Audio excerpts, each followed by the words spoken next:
the masked lover.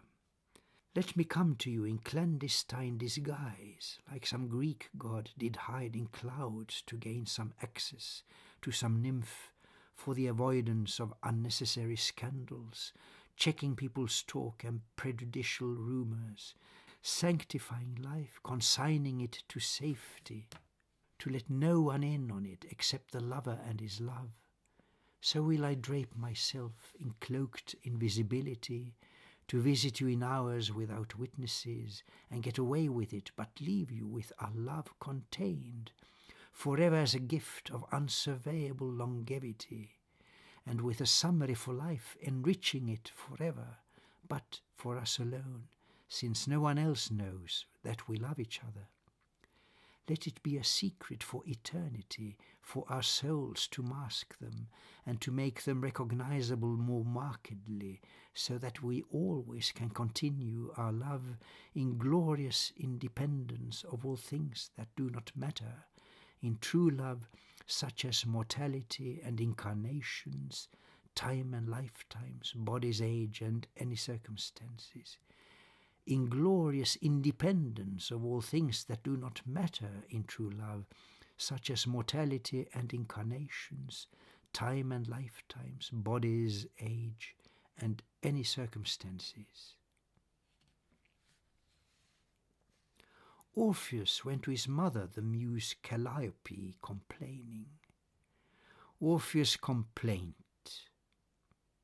Calliope, are you here, my son, complaining now again?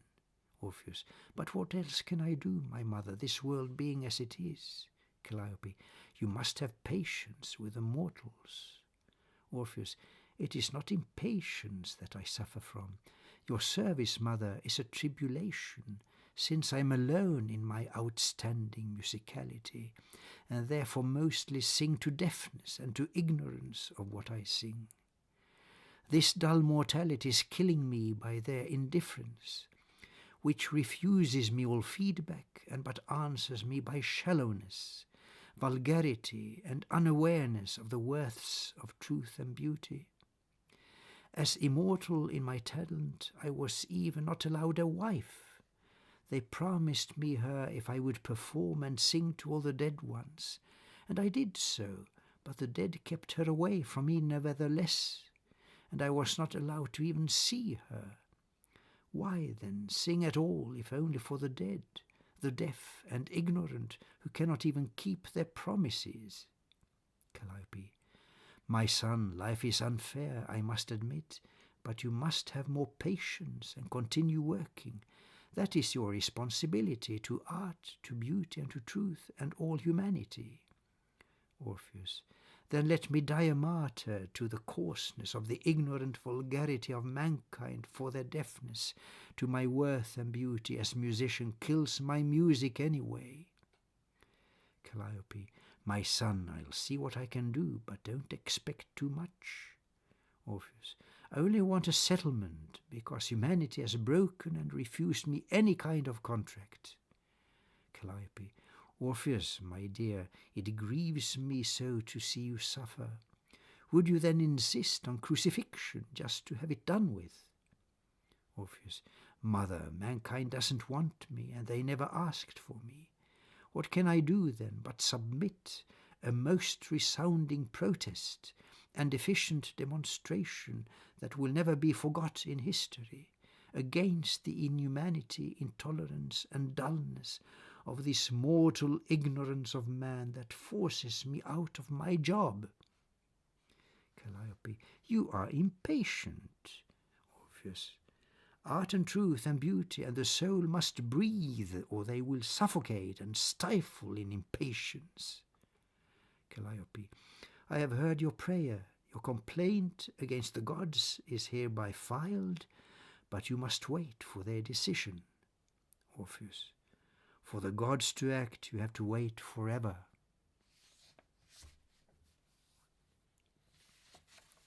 The heroine, she's married to an alcoholic, for whom she slaves and totally exhausts herself, blindly nourishing her love with endless love.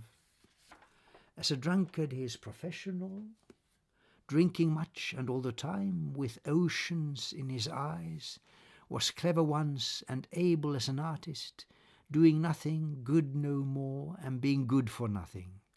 He is just a burden to her, when he's not a burden to society and everybody else. And when she's not present, he lies just with anyone and gladly.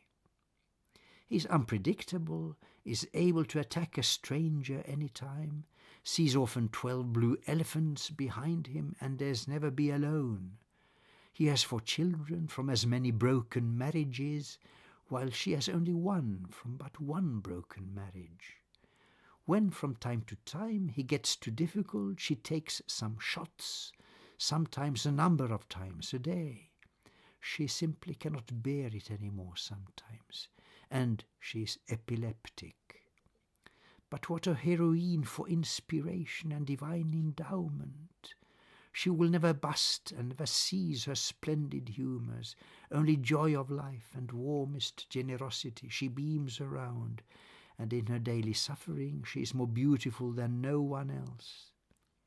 But it is a strained and straining beauty, a beauty of enforced and pounded hardness, of the tightened pain of inconceivable unyielding suffering, the spiting courage of a furious mother hard against all evil, a beauty rather masculine in screwed-up hardiness, a beauty which in its heroic stubbornness against all sense can only be as womanly as nothing else. Bitterness. They all say the same thing. No bitterness! It gives a bad taste wherever it shows up, destroys the poetry and kills the atmosphere, dispels the magic and interrupts the dreams, is alien to beauty and has no love in it, and yet we can't escape the truth.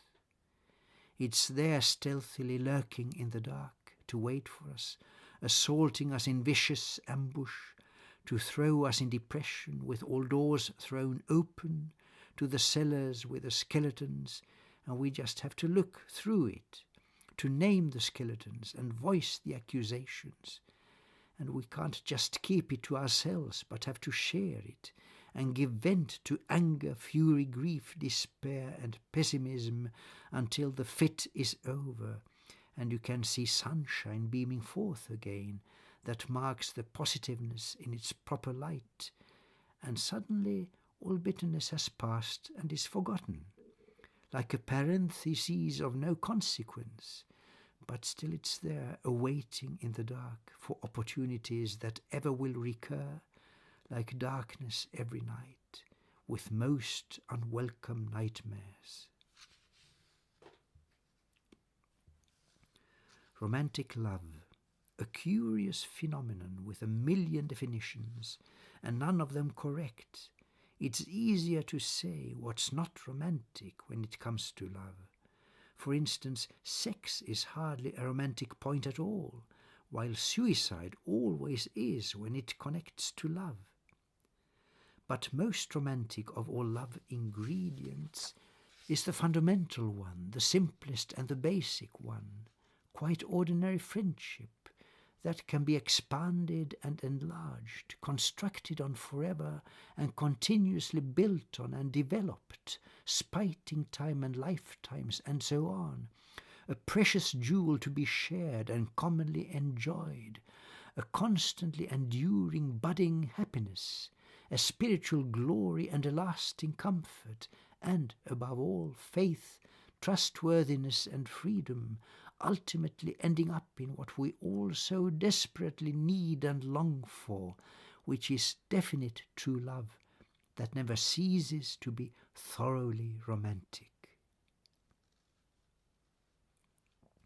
The quarrelling dame, she quarrels like hellfire sparkling, wounding my soul with the sharpest of daggers galore, like the soldiers of Rome shot down poor Saint Sebastian with 41 arrows.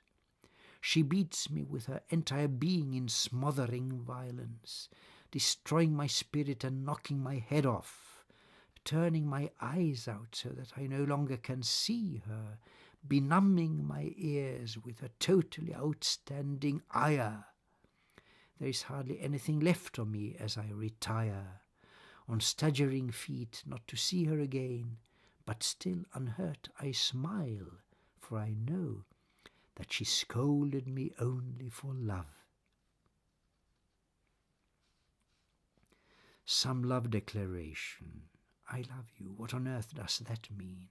It means that you are my only love, that I can't love another, that you are the only one included in my love life, and that my life without you is no life. You are half my life, and this half is but half without it. So what can we do about it? That's the question. We just have to stand each other, live in the same world, and do the best of it. There's nothing else to do.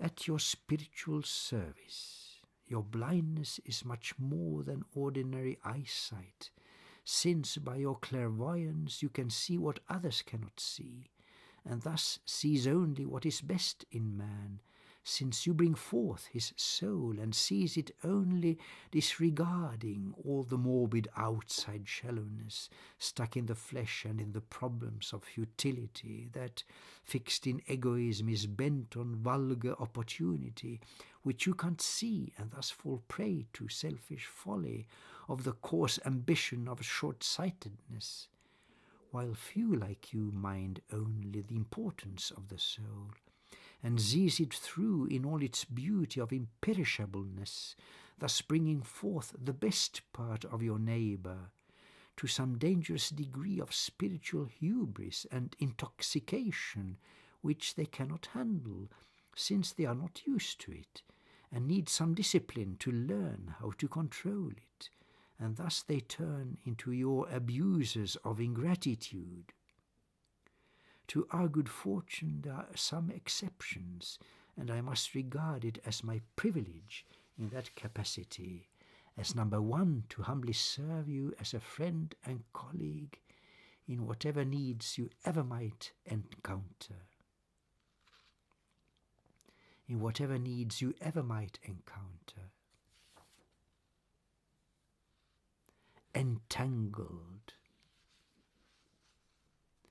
Entangled in each other's hairs of spiritual richness and endowment, we are hooked and stuck together in the web of love and shamelessly enjoying it, while at the same time it gives me some conscience of the impropriety of living just for you, ignoring other duties and the problems of all mankind. We must compromise and split our love in different bodies, one attending outward obligations and the other constantly attending only you. Thus can I love humanity and life through you, and at the same time have you as my goal in my attention and my love of life and obligation to humanity, thus keeping our love humane in loving universally and never losing ourselves in false love webs of selfishness. On the death of Anna Politkovskaya, careful with that lethal weapon, you might kill somebody with it, and what's worse, make martyrs, that you afterwards will never more get rid of, since their testimony only will the more be sharpened, and kept furiously alive if they are killed for it. You clumsy hooligans that make a mess out of a decent work. A brilliant journalist, world famous for her courage and her boldness to report on all the murders and atrocities of our authorities, incriminating our whole government, and you deranged torpedoes just walk in and make a carnage out of a celebrity, respected and adored by all the world of conscience freedom fighters, and a lovely woman and a mother at that also, like the idiots you are, instead of simply forcing her abroad, no matter how, thus silencing and keeping her efficiently away, like the Chinese do with whoever dares to implicate the criminal authorities. What can we say? You made a mess of it, Now everyone call us accountable, and we cannot even defend it. All that I can say is, the less said, the better. Vladimir Putin. Another brave journalist, an investigating correspondent of the war scene in Iraq, she made sure to be friends with everyone, and most especially with the Iraqis and all common people, but was shocked to see how by the mere existence of the war all people became brutalized and alienated, and especially her friends, the common people, the Iraqis. And before the war was ended, she was kidnapped by Iraqis for no purpose, just because she happened to be foreign. After a few weeks, they realized they had no reason to keep her as hostage, so she was released and could return in safety to her friends. In safety? With her as a bodyguard was her best friend, and as they came back to the lines of the Americans, they opened fire on her without any warning. She was well protected by her friend the bodyguard, who shielded her with his own body, but was shot to death himself by the Americans, the leaders of this friendly war. The incident led to a crisis in her country's government, the Berlusconi government of Italy, who enthusiastically and uncritically had joined up with Bush. She just told the truth and risked her life for telling it, investigating what went really on behind the war scenes, and is clear about it. US loaded the Iraqi government of Saddam Hussein with mass destruction weapons for the use against Iran in that war 20 years ago.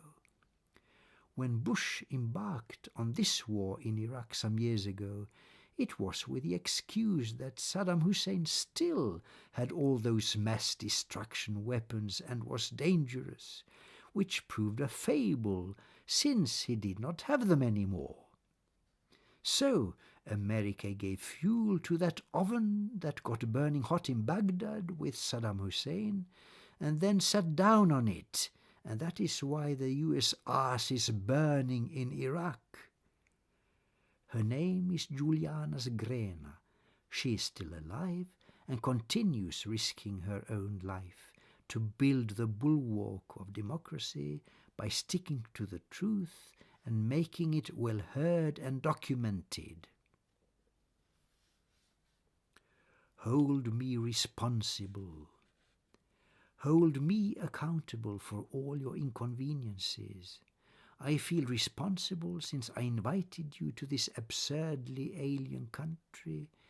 Make me guilty for all the inhuman controversies, insults and humiliations that you suffered here for being only what you are, a free creative spirit with a right to be your own, and wise at that, and honestly constructive. It is no one's fault that people are here as they are, completely spoilt by a degenerating welfare system, turning people into zombies by the isolation brainwash system, which, alas, is common in industrialized, developed welfare states. In opposition to the backward cultural illiteracy here, we have to stand up on our own and just survive and make the best of it in these dark ages of exploding criminality, drugs abuse and rape. Be not afraid, though, because I shall always stand you by, providing a protection shield against all bad vibrations and destructive influences, being totally immune myself. And we are safe as long as we keep at it, working hard creatively and actively, and stand up to the right of our artistic freedom as exceptions from the humdrum greyness of the common ignorance, refusing to get dull and brainwashed like the masses. And our freedom as creative minds is our mark of nobleness, of higher quality and status than positions, property, or progeny of any kind, since we are children of eternity, The world is far too small for us. No ocean is enough for our need of space. We need all the ether of the universe just to dwell and breathe and move around with our minds as perfectly creative spirits, not accepting any limits. Reservations. True love is of course completely unreserved, or else it is not true and must raise doubts. However, burnt by lessons of experience, you must as a lover have misgivings and be more reluctant with the years to take the smallest risk, which makes you hesitant and undecisive when you fall in love one final time too much. But that might only be to love's advantage. Any love experience teaches you some good, and the more hard and painful your experiences have been, the more good lessons they have taught you, which can only be to your advantage. For the more experienced lovers are, the more their irresistibility increases, since they only love the more the harder they've been hit. This lesson tends to teach us that the more you hesitate, the more you doubt your love and have misgivings, the more true your love, and the more beautiful it will become. This lesson tends to teach us that the more you hesitate, the more you doubt your love and have misgivings, the more true your love and the more beautiful it will become. Ultimate love. There is no ultimacy in love, and that's what's ultimate in love. The ultimacies strived for and worked hard for. You can climb whatever mountain for it, but you'll never reach the top of that one, since that Venus mountain was created to remain forever the most sacred and unreachable of mountains, like the fabled Monte Verità with secret monasteries and sisterhoods, which you ultimately can get into any touch or understanding with by only dying for it. Better than to go on climbing, striving, working hard and longing for the ultimate evasive ultimacy that will go on attracting you and tempting you, provoking you and prompting you to any feat of heroism, impossibility and miracle, except to reach the ultimate fulfillment of that love of yours that once was given you for the ultimate challenge of your life. Still there on the hippie trail. 2 of them are dead, 1 murdered, the other was their only intellectual, with some serious interest in the classical. Paul is entertaining still and less pathetic than the Rolling Stones, who never knew their limits where to stop, with some romantic flair kept intact. They just kept on wasting everything on nothing, and especially on drugs. They all did that. Sid Vicious and the Sex Pistols, Brian Jones, the monster of vulgarity King Elvis Presley, while Cliff Richard and flamboyant Tommy Steele still have some style. While Cliff Richard and flamboyant Tommy Steele still have some style, but almost all the others wasted everything on going down the drain by drugs or alcoholism, like all jazz musicians. And the question is, as it was put by that old king of rakes, George Jung in prison, was it worth it? He felt it was almost worth it, although he lost everything. Even such endowed and ordered talents as the Beatles went on drugs as they earned millions every day. And Moody Blues were worshipping Tim Leary, dead of AIDS, the freaked-out drugs professor, who kept professing extreme liberalism until the end and never had regrets or ceased to keep it up. That totally absurd ecstatic exultation about living just for trips, as if life's meaning was complete detachment from it, any means allowed for any kind of drastical escape, as if hysteria was the truth and only happiness. That whole concept was fantastic and a kind of cult of pure phantasmagoria, and however mad that universal craze was, and how totally insane much of that music was, I can but quietly agree that all that waste and every single moment of it was completely worth it.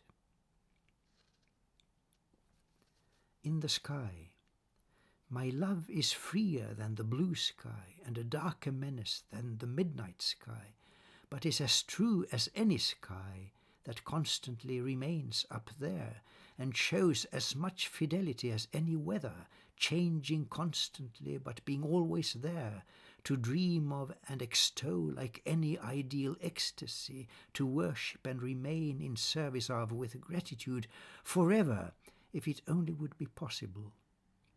But you are always there, I know it, waiting for me, ready for me, with as much delight and charm as any love could ever dream of, and so shall I love you, as turbulently as the weather ever changes, but interminably with a cosmic passion, fit to fill the universe with more delightful sunshine than could ever be produced by any supernova banging off in indefatigably limitless expansion, but interminably with a cosmic passion fit to fill the universe with more delightful sunshine than could ever be produced by any supernova banging off in indefatigably limitless expansion. Flare, how shall I relate to you, my love? We stand too close to be at odds, and have too much in common to have any reason for division, and we understand each other far too well for words to be of any service, needed or at all be necessary. We have everything, and yet we miss each other, since our souls are too united to allow our bodies to unite. Wherefore we have to keep some distance, not to risk our souls. And that's the secret of our love that is so envied, since it gives us so much more than just the joy of mortal love. That special character enhances and brings forth the beauty of our souls and underlines it in a spiritual development that has no limit, which is marked by others but not understood by them, which fills them with some envy which defies all definition. Let them be confounded by their lack of understanding. Deities should never mind the small talk of the mortals, and in our love our level stands above the mortal speculation, making us like gods in our special kind of love that stands forever beyond mortal recognition.